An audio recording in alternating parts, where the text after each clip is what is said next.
국민TV 시사 토크 맘마이스 여러분의 힘찬 박수와 함께 시작하겠습니다.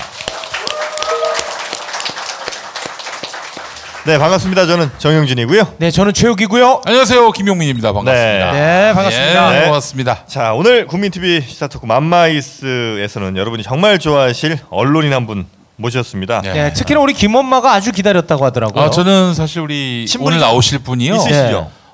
제가 큰 바위 얼굴처럼 생각했던. 제가 중학교 때부터 저 언론계의 대선배를 한번 닮았으면 좋겠다. 진짜 농담 아니고. 중학교 때부터요? 그럼요. 중학교 때부터 제 스타셨어요. 와, 대단하시는 또 분이군요. 중학교 때 정도에는 뭐 기자 이름 같은 것까지 생각하기가 쉽지가 않은데. 내가 너희들하고 다른 점이 이 점입니다. 예. 그래서 내 칭찬하려고 그때 했는데 나는 삼김 분열을 고민했다고. 그렇게 김을 빼니. 아이고. 남도 먹거리의 국민 건강 메뉴 3탄 나주곰탕이 나왔습니다. 네. 곰탕하면 역시 나주곰탕 아니겠습니까? 그렇습니다. 전통 방식 그대로 100% 우리 한우로 만든 나주곰탕. 남도 먹거리 쇼핑몰의 나주곰탕입니다. 네. 곰고기가 얼마나 비쌉니까? 네? 곰고기로 만든 나주곰탕. 대꾸도 하지 마. 하지 마. 뭘 대꾸해? 미안하잖아. 네, 됐어. 네. 맛의 고장 남도의 건강 먹거리를 찾고자 하시는 분들 다음 포털에서 남도 먹거리 이렇게 검색하시거나 자 전화번호는 제대로 한번 얘기해 주세요. 이순재 씨 버전으로 1544 1669. 그렇지, MB 버전. 1544 1669다. 이회창. 1544 1669입니다. 이런 것만 하지. 얼마나 좋아요. 김무성 1544 1669입니다. 이리님 1544 1669다. 야, 우리 전화번호가 몇 번이나. 됐어. 이거 대박 났어. 네. 남도 먹거리였습니다. 아이고 어떻게 이렇게 잘해요? 잘해. 그 특징을 어떻게 이렇게 잘 잡아내는 거예요? 이제 그 어르신들은요 처음에 끄는 말이 있지 않습니까? 네. 요거만 잘하면은 반은 먹고 들어가는구나. 10분의 8은 다 하는 거예요. 그래요. 그래서 그거 많이 연구했죠. 그래서 이제 네. 진동 소리를 이제 성대모사로 해가지고 이회창. 이회창. 그렇지. 이것도 저 DJ. 여기 하나 있고 또 김응용. 호. 그렇지. 앙드레김. 여기 마무리네. 이렇게 마무리했습니다. 좀 가시겠어요? 빨리 해야지. 아니 그렇게 존경한다고 하더니 골방에 쳐놓고 요거 하고 앉았냐? 그렇게 존경한다면서. 바로 모시도록 하겠습니다. 정말 이런 언론인 또 없습니다. CBS의 대기자 변상욱 기자님 큰 박수로 모시겠습니다.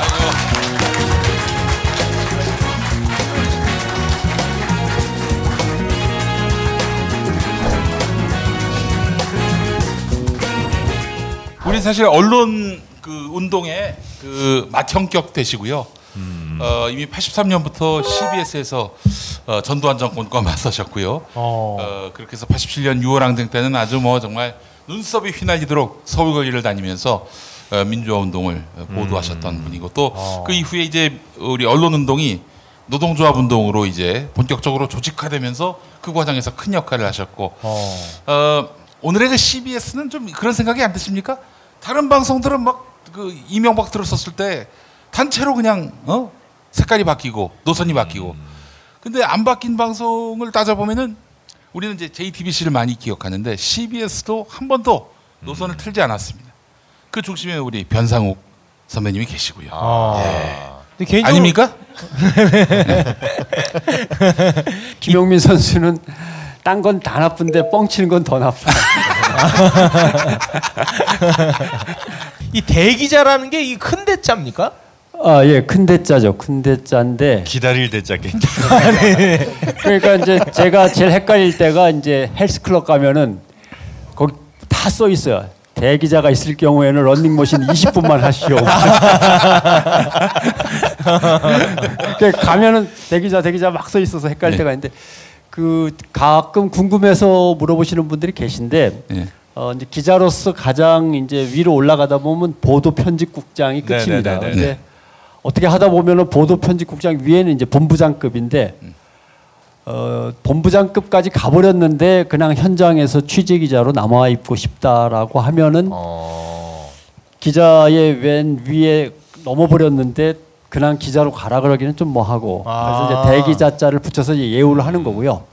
근데 이제 그럴 경우는 뭐 상무나 전무나 부사장 뭐 이런 거 보직을 책임을 맡고 싶지 않다. 난 그냥 현장에서 뛰고 싶다라고 하는 것이고 나는 승진을 계속하고 싶은데 못했다. 기다리면서 다시 하겠다. 진짜 대기하고 있겠다라고 하면은 그거는 이제 논설위원실로 가죠. 그러니까 논설위원 실장을 하고 있다가 이제 또 전무 상무 뭐 부사장이 되는 거고 보도국장하고 거의 비슷한데 아직 대기자 달기가 좀 뭐하다라고 하는 연배는 이제 선임 기자 이런 것들을 붙여주죠. 근데 외국에도 대기자 이런 게 있어요? 외국에는 대기자라고 표현을 안 하고 리딩이라고 붙입니다. 이끌어주고 하는 맨 앞에서 이렇게 방향을 잡아주는 리딩이라고 하는 걸 가끔 쓰긴 하는데 LEAD 할 때. 예, 대단한 거 알려준다. 야, 알로 하는 사람들 많다. 그렇습니다. 예. 아니 그러면 직접 현장에 나가서 취재도 하신다는 말씀인가요? 이제 저는 보도국을 지나서 그 PD, 아나운서, 기자, 엔지니어, 그다음에 뭐 개발자, 프로그래머를 다 총괄하는 이제 총괄 미디어 본부장까지 했기 때문에 다시 이제 기자로 다시 내려왔습니다. 왜냐하면 대기자 하면 그런 걸 안 시켜야 되는데 아주 또 회사가 뭐 개혁적인 인사를 하는 척 하려고 일부러 데려다 쓴다든가 자꾸 그래서 할 수 없이 한 본부장을 한 5년은 한 것 같고요, 다시. 그리고서 이제 기자로 돌아왔습니다. 그래서 아무 때나 아무 데나 가서나 아무 취재나 한 다음에 아무 때나 보도하는 게 제 이제 역할입니다. 그럼 현장에서 다른 후배 기자들 사이에서 뭐도 해보셨어요? 아니면 그런 건 안 하시고? 그러니까 거기가 제일 한국 언론의 문제점인 것 같은데 네. 예를 들면은 청와대를 취재하는데 제가 보기엔 마음에 안 들어요. 네. 그러면 제가 뭐 제2수석, H수석 뭐 이렇게 전화 걸어가지고 뭐 이렇게 친하다고 뭐 이렇게 해갖고서 제가 써버리면 네. 그 기자가 이제 망가지죠. 그래서 존재의 의미를 상실하지. 잘 안 되더라고요. 막상 그 후배들 체면을 생각하니까 아무데나 가서 막 뒤져도 제가 쓰기는 뭐해서 살짝 뒤진 다음에 후배한테 넘겨주죠. 모른 척 넘겨주고 모른 척 넘겨주고 이제 그런 역할들 하고 그다음에 이제 좀 심각한 이슈가 생겼을 때 경험에 의해서 어느 방향이 맞는가를 이제 미리 이제 기자들이나 아니면 김현정의 뉴스쇼 팀한테 자문하고 뭐 그런 역할들을 하고 있죠. 우리 변상욱 선배님 원래는 이제 PD로 시작을 하셨는데 PD로 시작할 수밖에 없었던 이유가 있었어요. 1983년이었죠? 그때는 입사를 하실 때가. CBS가 법으로 기자를 뽑지 못하도록 금지돼 있을 때입니다. 그리고 뉴스도 금지당해 있을 때니까 기자를 뽑는 것 자체가 불법이었고 그때는 국가에서 주는 기자 신분증이 있었습니다. 국가에서? 프레스 카드라고. 그러니까 저 같은 경우는 뽑히기도 불법으로 뽑혔고 회사 밖을 나가는 순간 불법 기자인 거죠. 어떻게 그게 잘 된 케이스인 것 같아요. 왜냐하면은 관공서에 가서 뭐 술도 먹고 골프 같이 치고 했으면 이렇게 안 됐을 텐데 들어오지도 못하게 하고 저를 만나서 취재를 도와준 관료나 공무원이 있다면 그 사람이 처벌받아야 되니까 어차피 안 되니까 이제 주로 뭐 민주화운동권 재야 인사, 뭐 철거민 뭐 이런 사람들, 그다음에 뭐 고문 피해자 이런 사람들만 만나게 되는 거고. 끝발 없는 그게 결국 어떻게 보면 이제 민중론에 입각한 좀 돌연변이 기자를 만든 셈이죠. 예. 이제 좀 사전 설명을 드리자면 1980년에 전두환 씨가 신군부가 언론 통폐합을 합니다. 그때 CBS는 원래 보도 기능도 있었고 광고 기능도 있었는데 이걸 다 박탈해 버려요. 뉴스를 못하게 만들었어요. 그러니까 그 전에 얼마나 비판적인 보도를 많이 했으면은 이 신군부가 이 CBS 기독교 방송이니까 이 자체를 없앨 수는 없는 것이고 기독교계 반발을 사니까 보도 기능, 광고 기능을 없애서 완전히 도태시켜 버리려고 했던 상황이었고 그런 와중에 이제 PD만 뽑았는데 변상욱 선배님이 들어가신 거죠. 하지만 기자가 꼭 해야 될 역할들 그걸 이제 수행하셨단 말이죠. 예. 자, 그래서 사건들이 많았지 않습니까? 그 옛날 얘기는 뭐 아야 이거 좀 얘기해 주셔야 됩니다. 그 뭐 사건이야 늘 많죠. 뭐 그래서 예를 들면 1986년에는 84년에는 네. 방송에서 땡하면 이순자로 전두환으로 시작해서 땡하고 이순자로 끝나는 이따위 뉴스. 그다음에 전두환은 폐악한 정권이라 곧 멸망할 것이다. 뭐 이런 말이 방송을 타고 나가는 바람에 괜찮았어요? 괜찮을 리가 없죠. 그래서 이제 집에다 전화해서 그때가 11월쯤이어서 손바지 저고리 하고 몇 가지는 좀 준비를 해놔달라. 내일이면 아마 잠깐 들어가서 맞고 나오든지 아니면 아예 들어가 버리든지 해야 될 것 같다라고 했는데 총무부나 이런 데로 쫓아내라는 지시가 내려오고 그냥 끝나버렸어요 일단. 그래서 그때 그러니까 청취자가 전화에다 대고 청취자가 그렇게 얘기를 한다길래 너무 그렇게까지는 얘기하지 마시고 적당히 얘기하시라고 제가 연결을 쑥 했는데 그 청취자가 뭐 자유롭게 얘기를 하는 바람에 전두환으로 시작해서 이순자로 끝나는 이따위 뉴스를 말이야. 그 84년이니까 좀 험악할 때인데 네. 아무튼 그래서 그 프로그램 자체가 계속 그런 거였어요. 2시간 내내 그런 거였으니까. 그래서 84년판 낙곰수 같은 거예요. 그러니까 예, 그렇죠. 그리고 그때 그래서 청와대 내사를 받고 그 다음부터 이제 블랙리스트에 올라가 있었죠. 그러니까 뭐 요새 블랙리스트 얘기하는데 저 같은 경우는 이제 다크 블랙이라고 그러죠. 다크 블랙. 뭐 블랙리스트에 집어넣을 필요도 없는 다크 오리지널. 블랙이라고 하고 그다음에 87년 1월에는 이제 전두환 시절이죠. 박종철 고문치사 사건이 있었을 때 예. 그 사건이 터지면서 바로 이제 고문 피해자들을 만나러 다니고 그 피해자들의 가족들, 유가족들을 만나고 그래서 막 2시간짜리 특집을 또 준비했는데 월요일 날 아침에 이제 월요일 2시부터 방송인데 월요일 아침에 갑자기 하지 말라고 그래서 아니 하라 그래 놓고서 준비를 다 했는데 하지 말라는 게 말이 되냐 그래서 간부들은 간부들대로 회의를 하고 동료들은 동료들끼리 회의를 하고 저는 일단 2시간 중에 20분은 제가 방송을 해야 되니까 20분짜리 이제 리포트를 만들고 그래서 모였는데 간부들은 음악을 들고 나왔고 이제 음악을 들려고 그 저하고 시간에? 동료들은 이제 녹음된 테이프와 생방송 시그널을 들고 나왔고 막 서로 미는 과정에 2시가 딱 됐는데 특집 방송 시그널이 올라갔어요. 네. 막 우리가 밀어붙여 하면서 근데 올라간 시그널을 페달을 붙잡고 간부가 내리려고 하는 찰나여서 네. 이건 그냥 용납할 수가 없다. 네. 라고 해서 이제 간부들을 들쳐업고 뭐 하나씩 들쳐업고 이제 나가서 옆방에다 이제 던져놓고 문을 걸어 잠그고 밖에서는 이제 PD 아나운서들이 이제 망을 이렇게 바리케이트를 치고 인간띠를 한 다음에 예.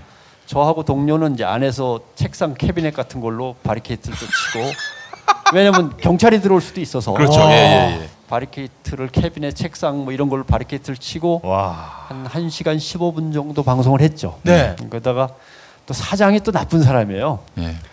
그러면 사장이 뭐라고 해야 되는데 뭐 경찰서에서 전화 오고 뭐 안기부 국정원 같은 데서 전화 오고 할까 봐 전화기를 그냥 닫아놓고서 어디론가 도망가셨더라고.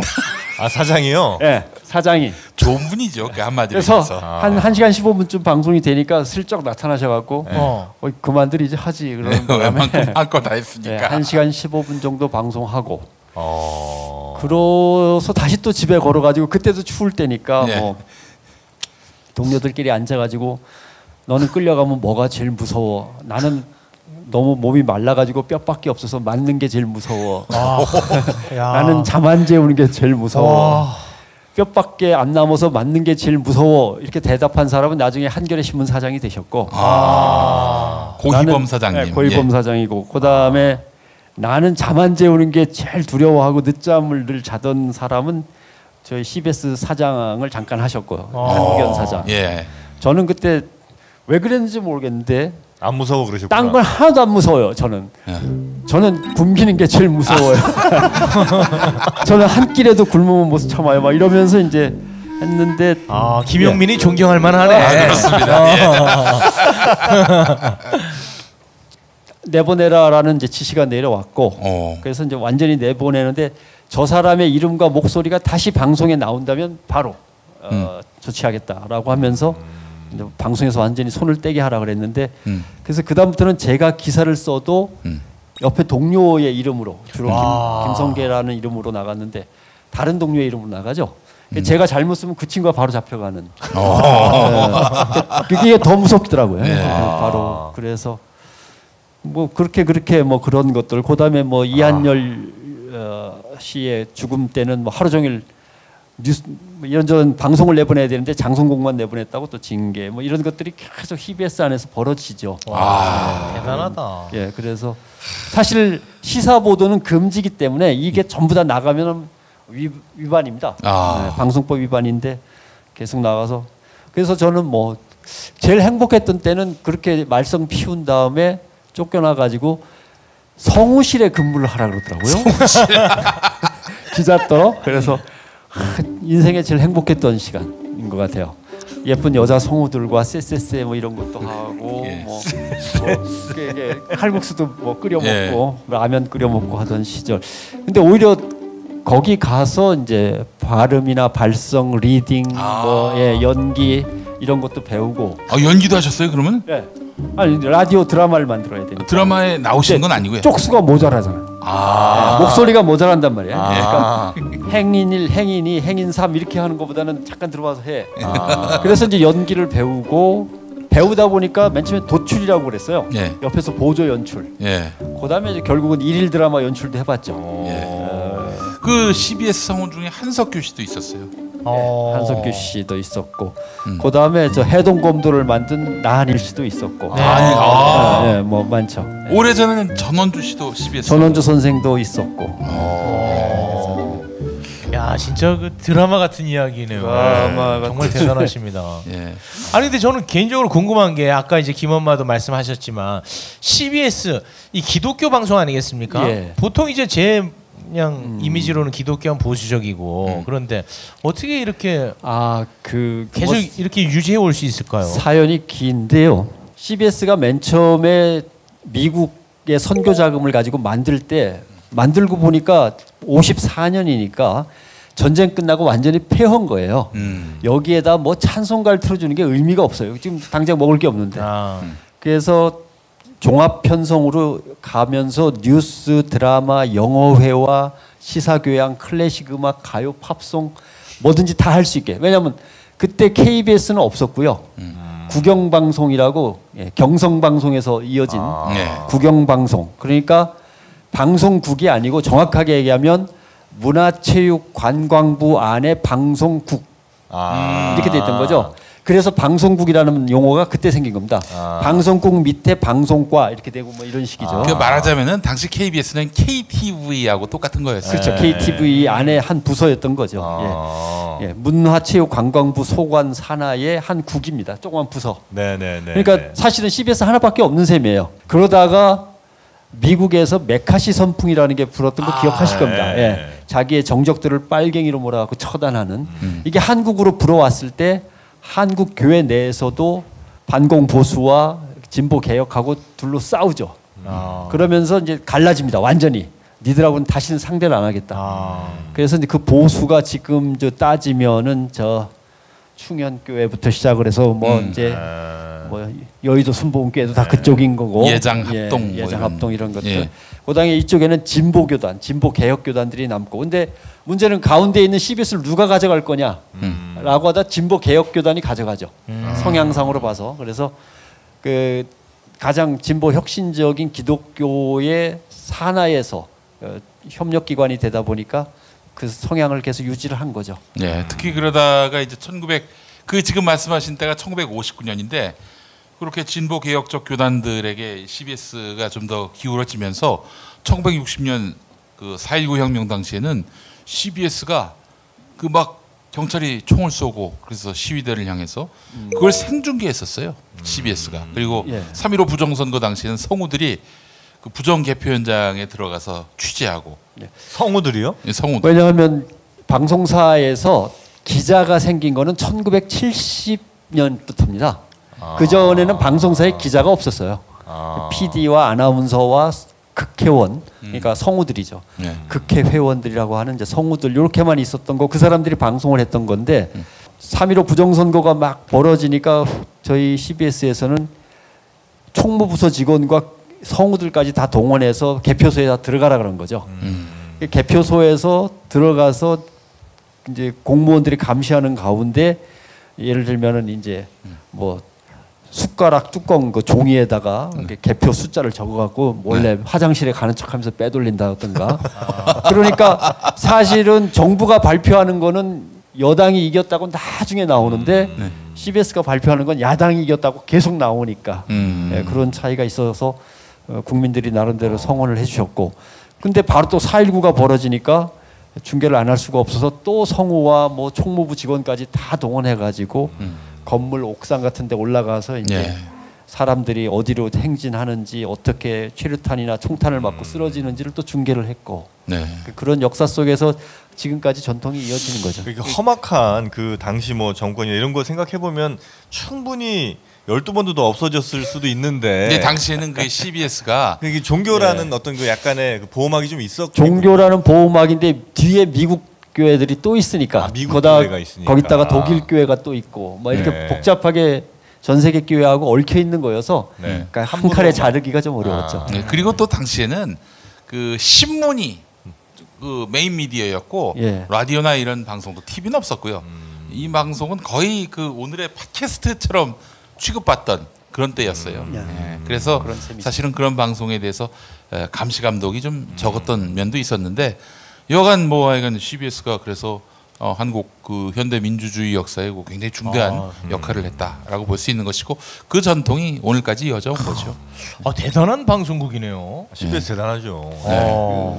근데 이제 재밌는 거는 1980년에 그렇게 보도 기능이 완전히 중단됐고 그러다 이제 87년에 뉴스가 다시 재개됐는데 그로부터 30년이 지난 거죠. 딱 올해가 30년이죠. 그게 10월 17일이었으니까. 17, 19.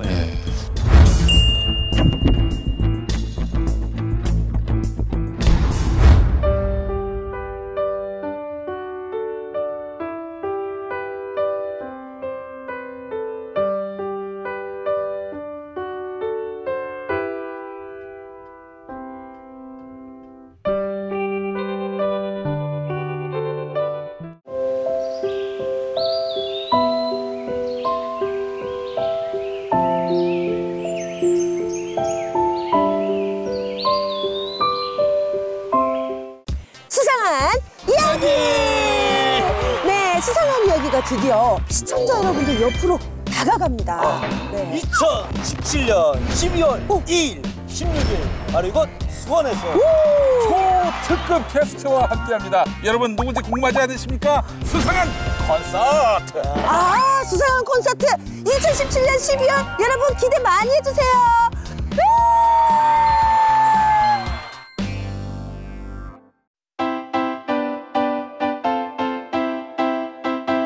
안녕하십니까. 식초를 더 많이 뿌려보자. 뭐나? 이게 식초는 맞아? 네, 맞아요. 그래? 이거 고문인가요?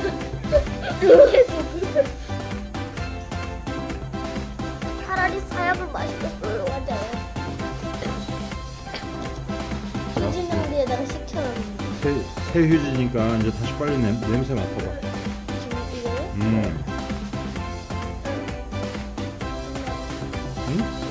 안 나? 여기까지.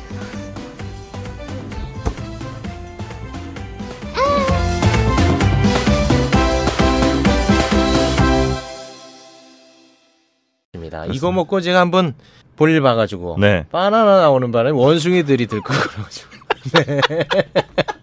어우 한 몇십 마리가 달라붙어가지고 시끄럽했던 기억이 있습니다.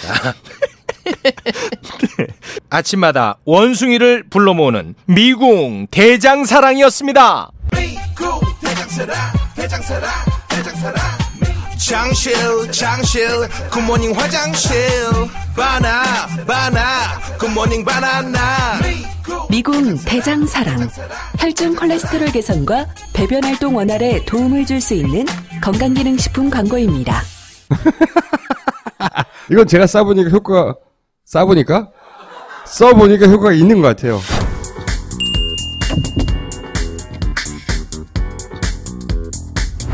딴지일보의 김어준 총수도 한번 써보고는 감탄을 금치 못했다는 구매 후기 부동의 1위 미궁 대장사랑 여러분께 또 이게 소개해드립니다. 말이죠. 정말 대단한 게 말이죠. 네. 제가 미궁 대장사랑은 정말 주의해서 사용합니다. 복용합니다. 왜냐하면 이게 한 번 먹으면 끊임이 없어요, 진짜. 엄청나게 나옵니다. 그래서 이거 한 번 잘못 먹으면 큰일 나겠다. 끊임없이 먹어서 그런 거 아닙니까 혹시? 그런 것도 있는 것 같은데 이게 어떻게 될지 모르겠다. 뭐 그런 생각이 들 정도로 그래서 굉장히 조심스럽게 먹는데 심지어 이런 효과가 있더라고요. 미궁 대장사랑 그 겉표지만 보고도 갑자기 막 변이 나오려고 그래요.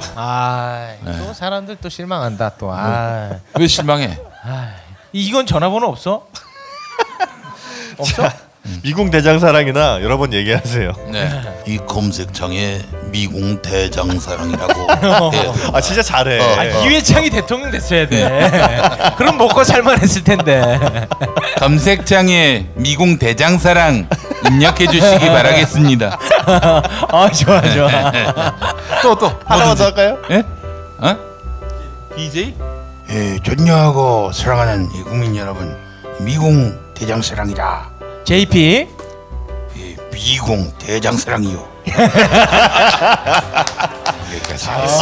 좋습니다. 미궁 대장사랑이었습니다. 네. 아침에 이제 한 5분 하시나요? 그 왜 저 김현정의 뉴스쇼에서 기자 수첩. 한 7분 정도. 근데 저는 물론 이거 편견일 수 있는데 그래도 대기자시니까 아무리 아침 시간이라도 한 20분은 그래도 하실 줄 알았어요. 근데 7분이라고 하지만 뭐 이런저런 얘기 어쩌고 하다 보면 한 5분밖에 안 하시는 것 같은 거예요, 느낌이. 그래서 5분 하고 자존심도 안 상합니까 그거? 한참 까마득한 후배 프로그램에 아니 이런 역경을 지금 딛고 여기까지 오신 분인데 그래서 이제 인생을 좀 놀고 싶어요. 일단 김현정의 뉴스쇼 소속으로 돼 있고요. 그래서 한 5, 6분 정도 짧게 해야 되고, 왜냐하면 이렇게 스피디하게 전개되는 걸 좋아하는 시류가 돼서 옛날에는 그렇죠? 들어가면 15분도 하고 막 그랬어요, 사실. 맞습니다.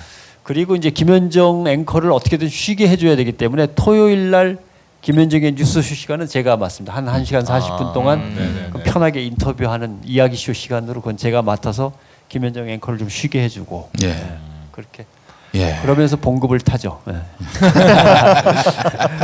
어떨 때는 이 인간들이 제가 출근을 며칠 안 했는데도 연락하는 놈도 없어요.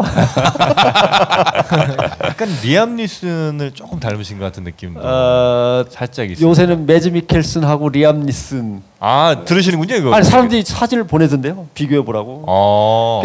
그 언노운에 나오는 리암 니슨하고 그다음에 뭐 매즈 미켈슨은 뭐 가끔 이렇게 사진 아주 뭐 신나셨네요.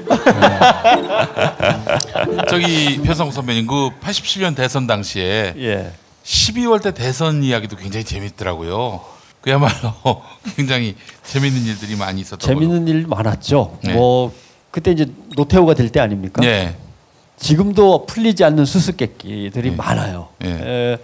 일단 후배들과 시민사회단체와 연결해서 막 개표 방송을 정신없이 했는데 그것도 잠깐 전사적인 역량을 다 동원해서 억지로 한 거지만 저는 이제 유일한 취재 기자인 셈이죠. 유일한 취재 기자. 취재차를 타고 도는데 나중에 진짜 타이어에서 타는 냄새가 나더라고요.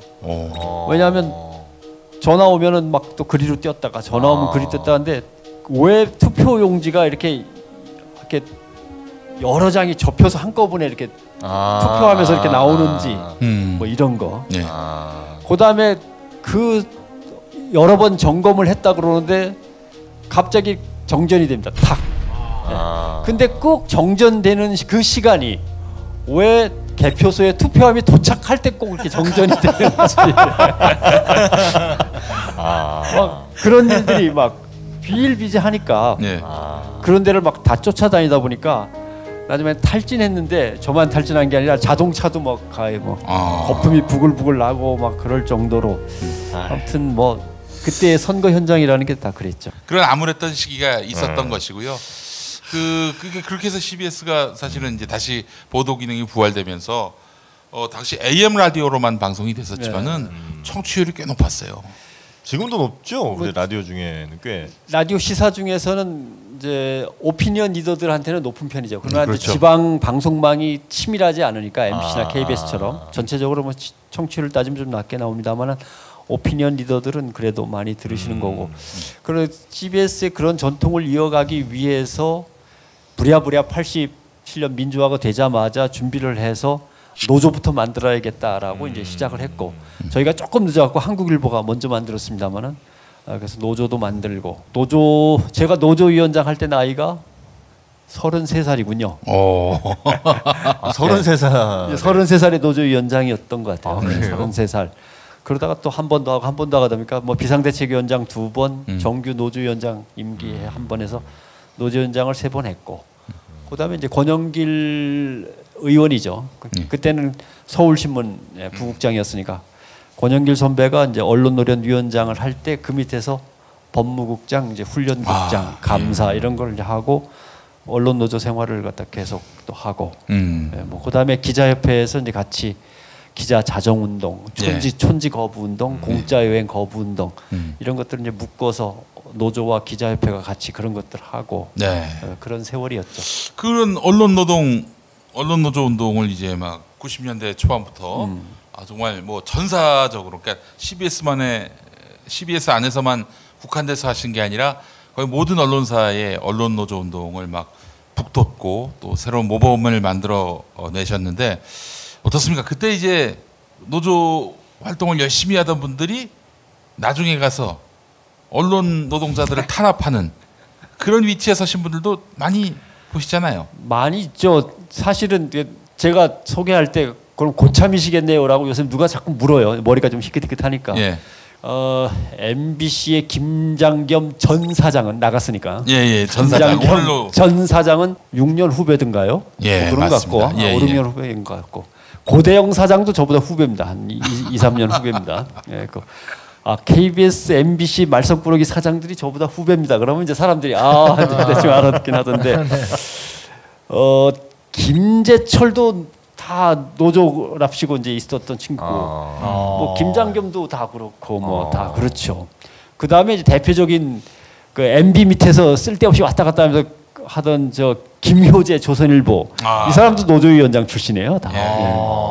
그리고 그래서 결국은 끝까지 노조 활동을 하는 척하다가 이제 중간에 뭐 지금 MBC의 뭐 부사장, 본부장들 다 옛날에 노조 한답시고 했던 사람들이죠.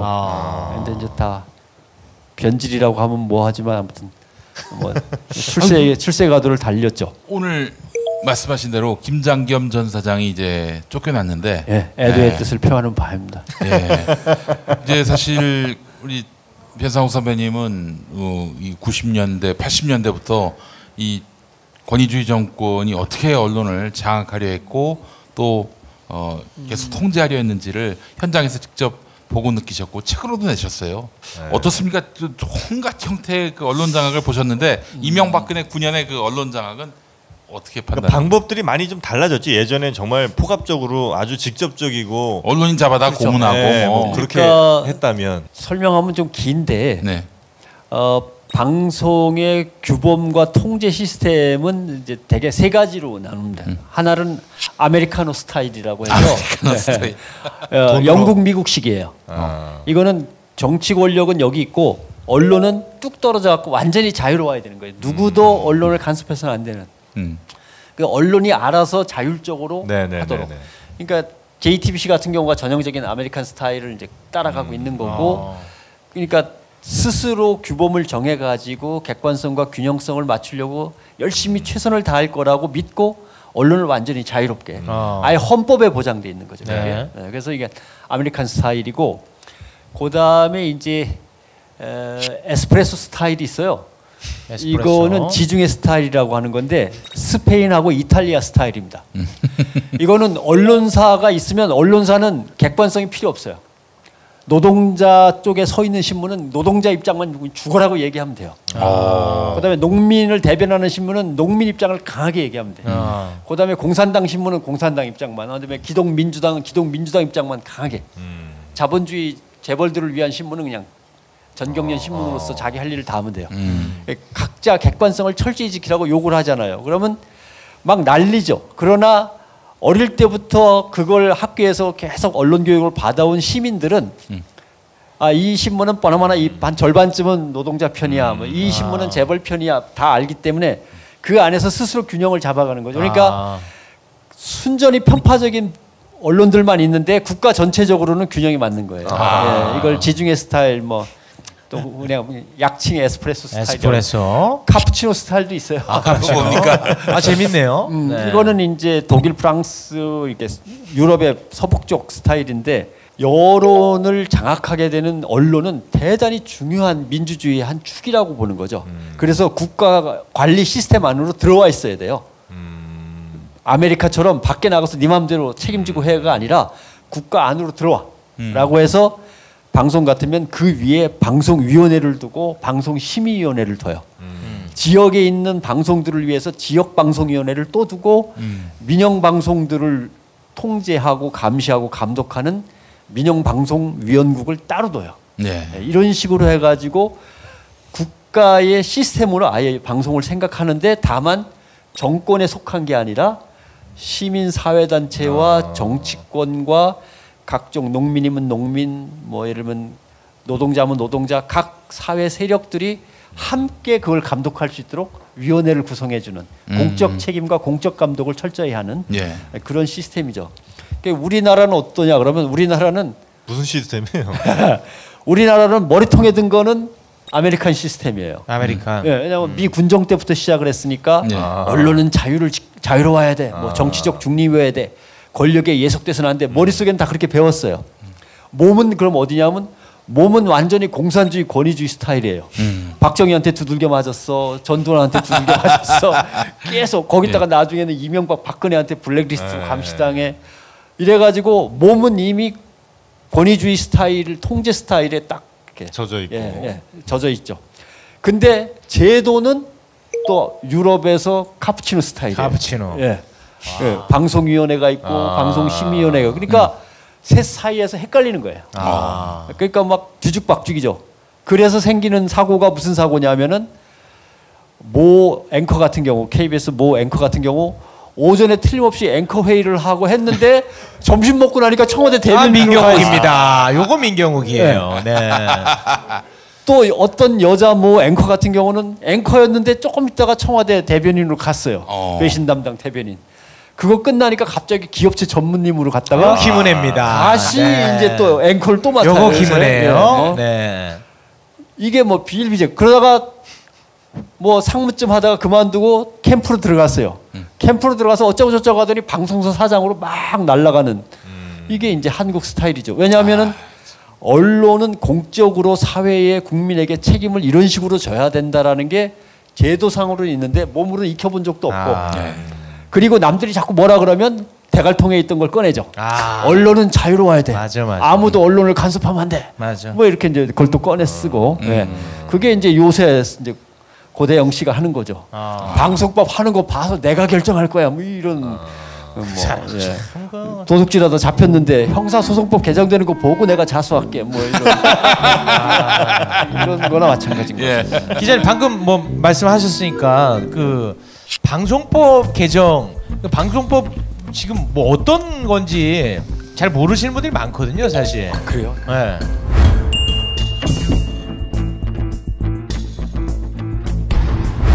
입고 걷기만 하면 허리 통증이 완화되는 속옷이 있다? 틀어진 골반이 통증을 유발할 수 있다는 놀라운 사실. 골반의 상태를 검사해 보았습니다. 바디로직을 입기 전 제자리에서 50걸음을 걸어본 후 바디로직을 입고 걸어보겠습니다. 이야, 눈에 띄는 변화. 바디로직의 특허 기술인 토크밴드의 회전력이 근육과 골격을 자극해 골반을 바로잡아줍니다. 입고 걷기만 해도 통증이 좋아질 수 있습니다. 바디로직은 상품을 끝까지 책임집니다. 효과가 없으면 세탁하거나 사용한 후라도 100% 환불 보장. 자세한 환불 규정은 홈페이지를 참조해주세요. 지금 바로 검색창에 바디로직을 검색하세요. 나한테 맞는 것도 있었네. 아직도 삭막하게 문자로만 인사를 보내십니까? 여러분의 소중한 마음을 직접 전해드립니다. 이제 꽃마트에서 주문하세요. 전국 어디서나 총알 배송 오케이. 시들시들한 재생꽃은 이제 그만. 꽃마트는 농장 지경의 싱싱한 꽃만을 사용합니다. 주문하고 걱정은 그만. 확실한 배달 사진으로 여러분의 걱정을 덜어드립니다. 이제 꽃마트에서 여러분의 마음을 전하세요. 지금 바로 검색창에 꽃마트를 검색하세요. 비타민 엔젤스는 생각했습니다. 어떻게 하면 더 좋은 유산균을 만들 수 있을까? 세계 1등 원료회사를 찾아 그중 제일 좋은 원료로 유산균을 만들자. 여러 논문과 인체 시험으로 장 건강에 유익함이 입증된 프로바이오틱스 비지. 인터넷 검색창에 프로바이오틱스 비지를 쳐보세요.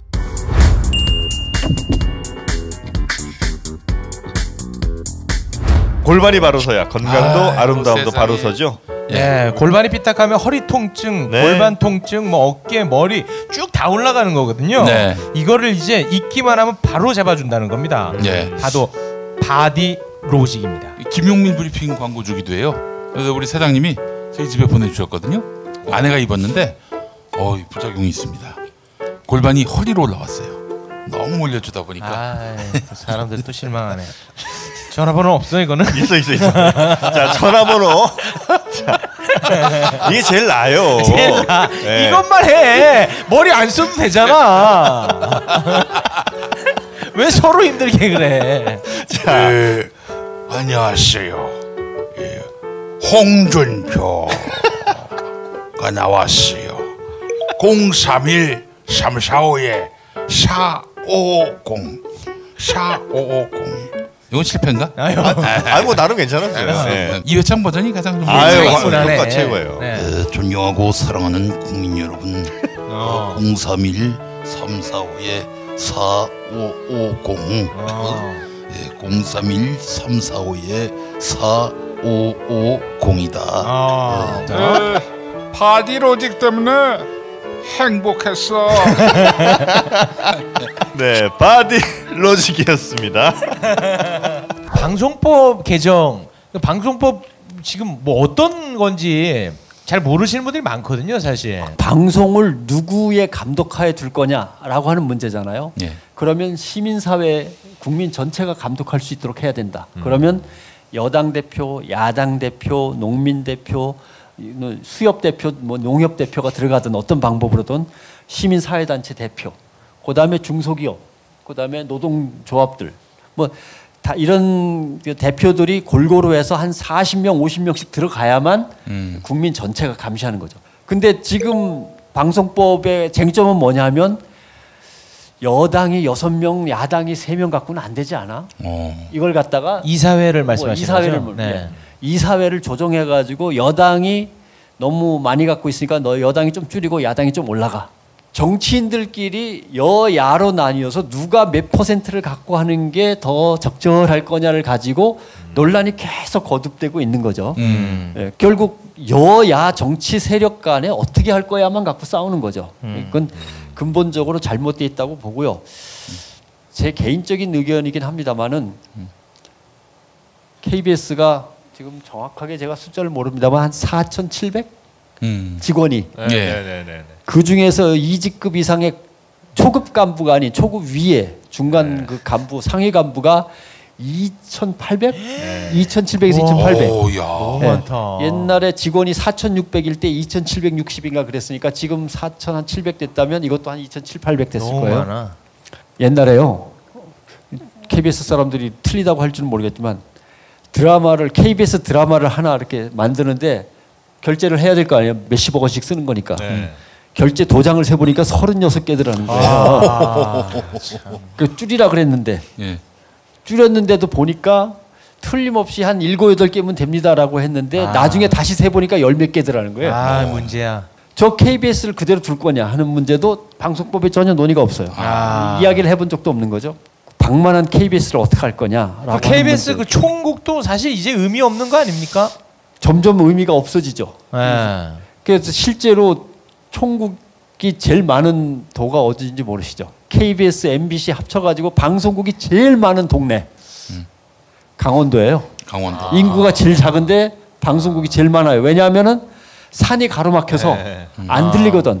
그러니까 속초하고 양양이면은 20분이면 가는데 속초 방송국 따로 줘야 되고 양양 방송국 따로 줘야 되고 강릉 방송국 따로 줘야 되고 원주 따로 줘야 되고 삼척 따로 줘야 되고 계속 따로 줘야 되니까 몇 개래더라? 아무튼 수십 개예요. 강원도에. 그런 일이 벌어지는데 구조조정을 해야 되는 거죠. 그게 사실은 제 사견이지만은 KBS가 1, 2가 있잖아요. KBS 2는 옛날에 중앙일보가 갖고 있던 동양방송을 뺏은 거 아니에요? TBC. 예, TBC를 뺏어서 준 거니까. 근데 이건 완전히 지금 민영방송, 상업방송이잖아요. 그러니까 KBS는 공영방송이라고 말을 하지만 공영방송 플러스 상업방송이 이렇게 편제가 돼 있으니까 잘못된 공영방송이에요. 이거는 KBS 2는 광고를 못하게 하고 KBS 1, 2를 합쳐가지고 거기에다가 국회 방송 기능과 국정 KTV 방송 기능과 아리랑 국제 방송 기능을 줘야 돼요. 예산도 주고 그 대신 광고를 뺐고 그 대신 시청료는 받고. 그러니까 시청료와 국가 예산만 가지고 국회 국정 입법 활동을 중개하고 국가 정책을 홍보하고 그다음에 국제 방송으로서 전 세계의 한류 방송을 책임지고 한국의 이미지와 한국의 한류 문화를 전파하는 글로벌한 경쟁력을 갖춘 공영방송으로 만들어줘야 돼요. 그리고 그 광고 뺏은 거는 이제 국민 TV라든가 CBS는 많이 안 와도 되는데 국민 TV는 많이 와요. 뭐 국민 TV든 그게 고발 TV든 뉴스타파든 뭐 이런 데로 새로운 의미 있는 국민들이 지지하는 방송을 인큐베이팅하는 자금으로 광고가 들어가야 되는 거죠. 근데 뭐 전혀 고민이 없어요. 특히 뭐 지금 고대영 씨가 이 방송법이 통과되면 나는 뭐 그만둘지를 결정하겠다라고 얘기를 했는데 이 핵심이 이거거든요. 여야 모두 반대하는 인사는 사장이 될 수 없다. 근데 손석희는 그럼 당연히 여기에 속하지 않겠어요? 될 수 없는 사람으로. 지금 야당 쪽에서는 손석희 역적으로 이렇게 몰고 있고 최승호 PD 마찬가지고요. 우리 변상욱 선배님도 마찬가지일 겁니다. 회색 분자만 가능하겠네. 그렇죠. 아무 뭐 생각이 없는 무색무취. 그래서 지금 사실은 홍준표 씨나 아니면은 이쪽에서 이끄는 야당 입장에서는 마음이 좀 급해요. 왜냐하면은 지방선거가 얼마 안 남았는데 KBS, MBC에다가 거기다가 JTBC까지 묶어버리면 이게 60몇 % 정도 돼요. 장악 정도가. 그러면 이게 만약에 여당 지지, 개혁 진보 성향으로 바뀌어버리면 이게 지방선거에서 이게 뭐가 없어요. 여지껏 언론의 편파적인 지지를 힘입어가지고 장악을 해왔는데 60% 이상이 저쪽으로 기운다고 생각하면 답답하죠. 그러니까 막 된다 그랬다가 안 된다 그랬다가 막 몸부림을 치는 거죠. 고대영, 김장겸 떨어 끝까지 버티라고 그러고 이제 그렇게 되는 거죠.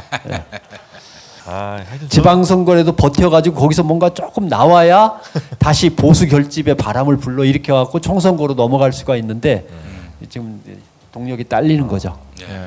요즘 후배들 보면 좀 어떠세요? 이렇게 좀 뭐 좀 짠한 감정이 드세요? 아니면 야 그래도 우리는 진짜 그렇게 힘들었는데 너는 조금 더 노력해야 되는 거 아닌가? 이런 생각이 좀 드세요. 그때는 관변 또는 이렇게 굽신거리는 굴종하는 이런 표현이었는데 그러니까 힘에 눌렸다는 표현이었지 썩었다는 표현은 안 썼거든요. 근데 지금은 썩었다에다 가짜까지 이제 막 붙으니까 엄청나게 안쓰럽죠. 기자들끼리 토론이 없어요 요새는.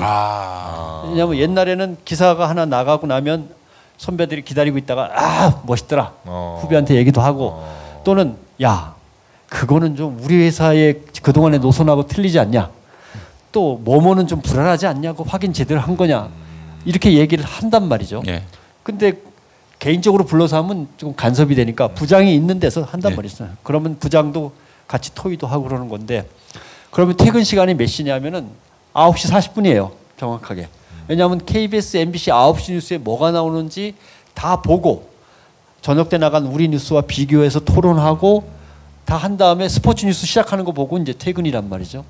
그때까지 벌써 한 몇 시간, 2-5시간 비니까 밥 먹으면서 소주 마시면서 온갖 얘기를 다 하죠. 네, 그동안 취재하면서 있었던 얘기, 오늘 고민스러웠던 얘기, 뭐 다 내가 특종한 경험 다 얘기를 하는데 요새 그게 없는 거예요. 아무것도 없어요. 진짜 아무것도 없어요. 각 팀별로 그냥 빨리 저녁 먹고 휙 하고 없어지고. CBS도 없습니까? 저희조차도 별로 없어요. 네, 저희조차도 별로 없어요. 그나마 분위기 제일 좋은데도 불구하고 그냥 조금 얘기하고 끝나고 뭐 그런 거죠. 기자들이 그러니까. 제대로 성장하기가 쉽지가 않겠군요. 그래서 기자들 간의 양극화가 심해지는 거죠. 네. 잘 나가는 기자, 스타 기자들은 확 올라가는데 나머지 기자들은 존재감이 확 사라지는 거죠. 제가 퀴즈 내면은 혹시 KBS 앵커 이름, MBC 앵커 이름을 다 외우시는지 모르겠어요. 뉴스 앵커. 옛날에는 모르는 사람이 어디 있어요. 기자의 양극화 현상이 엄청 심해요. 결국 스타 기자는 계속 스타 기자로 가는 거고 나머지는 다 존재감 없이 존재하다가 어느 날 로버트한테 대체당하고 이제 이런 날이 오는 거죠. 자, 우리 이제 마무리하면서 우리 변상욱 선배님께 이 국민 TV를 포함해서 앞으로 어떤 언론이 또 살아남게 되는지 그것도 좀 지혜를 여쭤봤으면 좋겠습니다. 정확하게 말씀드리면 시민 미디어로서 살아남는 방식과 그다음에 미디어 시민들과 협력하는 방식 이 두 가지를 갖다가 겸비해야 될 거예요. 예. 시민 미디어는 시민들이 힘을 합쳐갖고 방송국을 만든 거잖아요. 근데 각각의 시민들이 이제는 스마트폰을 가지고 사실상 하나의 미디어예요. 한 사람 한 사람이 미디어고 이 전체가 모여서 군단이에요. 근데 이분들은 SNS를 통해서 의견 구환도 활발하고 자기들끼리 또 서로 부족한 걸 메꿔가면서 현명한 결론으로 또 수렴해가는 이 군단과 시민 군단과 협업체제 콜라보가 빨리 갖춰져야 되는 거죠. 그래서 뭘 취재할 때 협력하고 취재한 걸 빨리 던져놓고 그건 여기서 틀려 내 경험에 의하면 그건 조금 뭐 이상합니다. 그런 의견을 받아들여서 빨리 수정하고 그 다음 2탄은 그럼 뭐가 됐으면 좋겠냐를 또 물어서 또 하고 이래야 되는데 그래서 시민과의 협력이 대단히 중요합니다. 네, 그런 문제들이 아마 있을 겁니다. 국민 TV 이사장으로 오시겠어요? 지금 이사장이 와 계시는데 그런 얘기하면 어떻게 해? 그리고 변상욱 기자님은 그러면 MBC 사장. 아무튼 저는 DNA가 뭐 이렇게 돈 벌고 뭐 돈 관리하고 이런 걸 전혀 못해요. 고위직과는 안 맞고. 뭐 전혀 할 줄을 몰라요 일단 잘. 그래서 어렵습니다. 알겠습니다. 손석희 사장을 끌어내리고 그 자리로 갈까 뭐 이런. 아니 왜냐하면 자꾸 이렇게 물어요. 뭐 혹시 YTN 사장 공모에 응모하시는 거 아니에요? 뭐 MBC 사장 혹시 뭐 왜냐하면 MBC 사람끼리 서로 하기가 좀 민망할 텐데 중간에서 딴 데서 가면 안 돼요. 혹시 뭐 교통방송 뭐 자꾸 방송통신위원 자꾸 이러길래 아니 저는 그런 거에 뜻이 없습니다. 자꾸 그러는데도 안 믿고 자꾸 뭐라 그러니까 대답할 말이 궁색해서 그냥 손석희 사장 자리로 나중에 갈래요. 이렇게 하니까 그다음부터 잘 안 묻더라고. 아무튼 농담입니다. 손 사장 오래 해야 됩니다. 알겠습니다. 진짜 아마 많은 언론인들의 진짜 롤모델이 아마도 우리 변상욱 대기자님 그렇습니다. 아니실까 싶습니다. 앞으로도 우리 후배 언론인들의 영원한 롤모델로 남아주시고 괜히 이상한 비리 같은 거 연루되지 마시고 지금의 그 멋진 모습과 웃음을 계속해서 유지해 주시면 너무너무 감사할 것 같습니다. 자, 우리 큰 박수로 변상욱 기자님 보내드리면 감사하겠습니다. 고맙습니다. 고맙습니다.